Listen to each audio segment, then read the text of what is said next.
Hello to anyone that clicked my video, and welcome. This is a new channel that I want to build up, mainly around fighting games. But if I see any other games that I like, I might make a video on those. For example, X Defiant is dropping very soon, so I may do a video on that, but we'll see.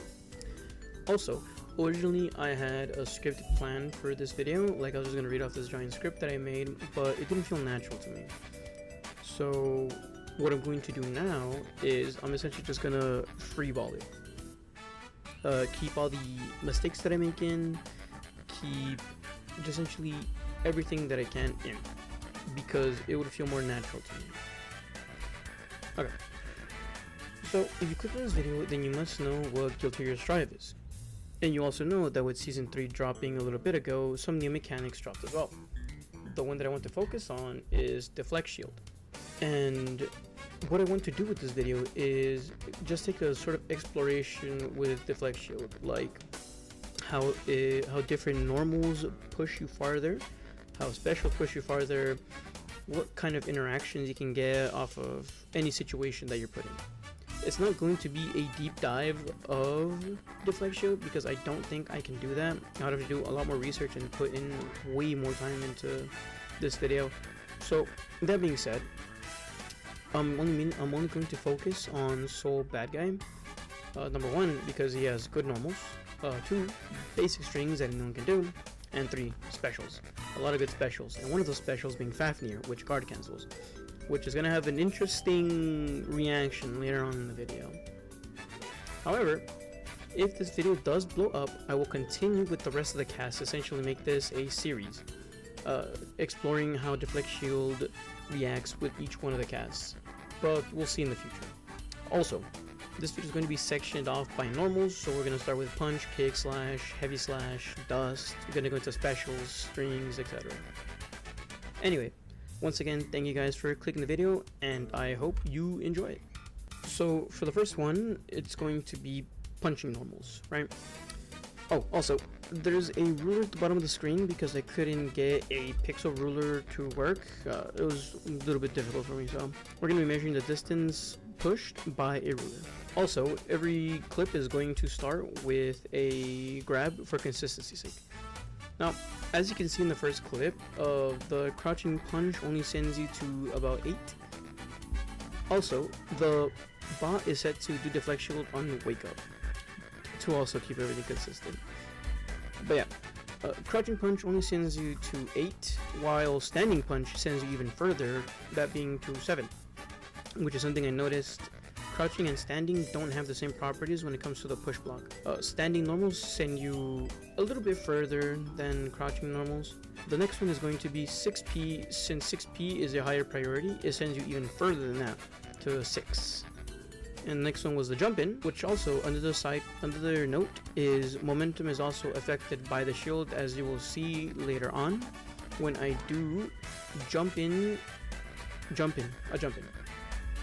As you can see, compared to the last one, you're kept significantly closer to the opponent than if you just did a jumping normal. As well as backdash. Since backdash has a lot more backwards momentum, you're sent even further at 5, which, if I remember, that's the farthest you're sent from all the punching normals. Also, since dashing affects normals, I decided to show you the 3 main normals for punching, that being dashing, crouching punch, which as you can see, keeps you at roughly 12.5. Next one is dash standing punch, which keeps you at about 11.5, and the last one being run in 6P, which as you can see sends you to 8. Now, since most normals are going to give you the same result, I mainly intended to only re-explain for the punching normals, since kick slash heavy slash is going to give you essentially the same result, so I'm not going to be really talking as much. Unless something of interest happens, then I'll chime in. But one thing to know is how multi-hitting moves are affected. As you can see, when both hits of standing K hit, you are sent to 6. However, if you only get the tail end of the standing K hitting, it only sends you to 8. The same thing happens with slash. Nothing really of note happens. It's just your basic push block mechanic.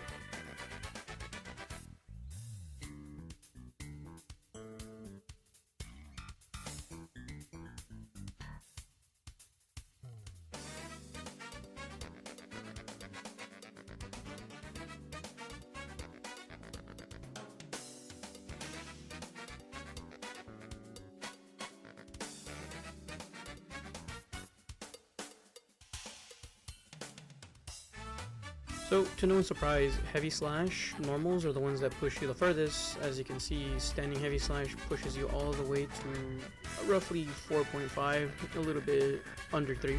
But nothing else really changes besides Soul's jumping heavy slash, which, again, when both hits of the heavy slash hit, you aren't sent as far, or you're sent farther than if just one of the hits were to hit.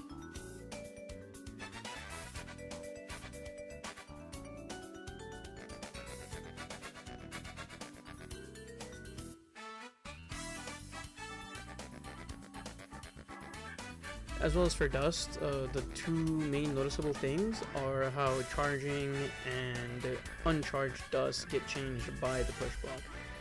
One thing of note is how far you get sent by jumping dust. I was legitimately not expecting that. That genuinely caught me so off guard. Now we move on to Soul's special, which, as you can see, the first one is Gunflame. You get sent a pretty sizable distance to about 9.5. Also, since, once again, momentum greatly changes how far you're pushed, you get pushed less to 11.5. Even when you RC the projectile, the property still counts towards you, and you're still pushed back, even if you do RC your projectiles, which is pretty interesting. For Bender Revolver, I decided to show you how both hits get affected as well. Only the first hit sends you to 11.5, as the second hit keeps you a lot closer. I want to say because of momentum. I also showed you how it looked like inputting Deflect Shield when doing the raw input, as well as Bandit Bringer. For whatever reason, whenever you do the air version, it sends you way further than if you did the grounded version, which that also caught me very off guard. As you can see, you get sent nearly across the screen, which is pretty funny, I will admit. As well as their Bandit Bringer, I decided to show you that too. I also decided to show you the DPs, just in case your opponent fat fingers a DP and you want to use Deflect Shield against both hits. I showed you how it looks. Not really optimal for an optimal DP punish, but the option's there if you need it. As well as for the wild charge, I originally thought that if you held it, it would affect how far you're pushed. Apparently it does not. It does not matter if you hold it or if you don't hold it, you get sent the same distance. And here you go, Fafnir. Fafnir is the interesting property. So you can input Deflect Shield before Fafnir, you still put into the guard crush state, but the opponent is sent further. However, you can also input Deflect Shield while in the guard crush state, which it's not that good because you're still put into a Deflect Shield, and unless they press something, you're going to be left in a counter hit state, which in this game, it's not good to be left in a counter hit state. You will explode. The next section is going to be how strings are affected by Deflect Shield, which in my opinion I think is the main reason why it was added to the game in the first place, was for when people do the close slash, far slash into heavy slash. That's the optimal time to press Deflect Shield. As you can see, I decided to do the Deflect Shield for each one of the normals, starting with jumping.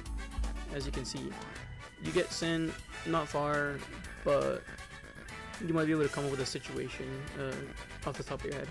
Now, I tried to counter with far slash for every single one of these interactions, so most of the time it did end in failure, but once again, if you decide to live the situation yourself, you might notice some different changes yourself. The next one is going to be after the jump in.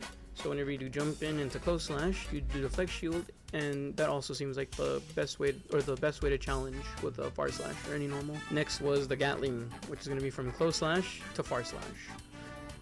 As you can see, when I input the Deflect Shield, the opponent gets sent further and whiffs their standing heavy, which again, you can probably get a better punish off of that interaction. The next one is going to be deflecting the heavy slash itself.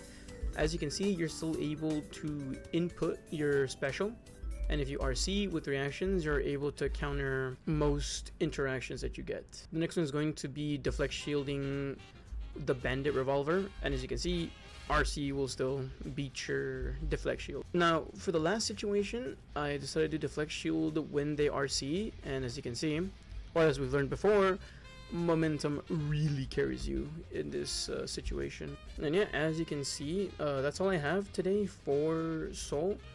Now, once again, this video wasn't really meant as a deep dive of the new mechanics, since I don't think I'm able to discuss that, as some aspects of fighting games I'm not the best at. If I were to make a deep dive of the actual mechanic, I would have to put way more research into the video just to see if I truly understand the mechanic itself. Now, I wanted to make this video mainly as a starting ground to build off of in the future. So if any new changes happen to the Deflect shield, or if anything else is discovered with Deflect shield, I'll probably make a video on that, but not really in a long format. I'd probably just put in like a short either on TikTok or YouTube. Again though, if this video does blow up, I will try to make this into a series and explore with other characters and how Deflect shield affects them as well. Alright, well, thank you guys for watching. Follow my socials in the description down below. I'm trying my best to build this channel and see if I can for the near future. Anyway, I'll also probably start streaming on Twitch or on YouTube depending on how well it goes.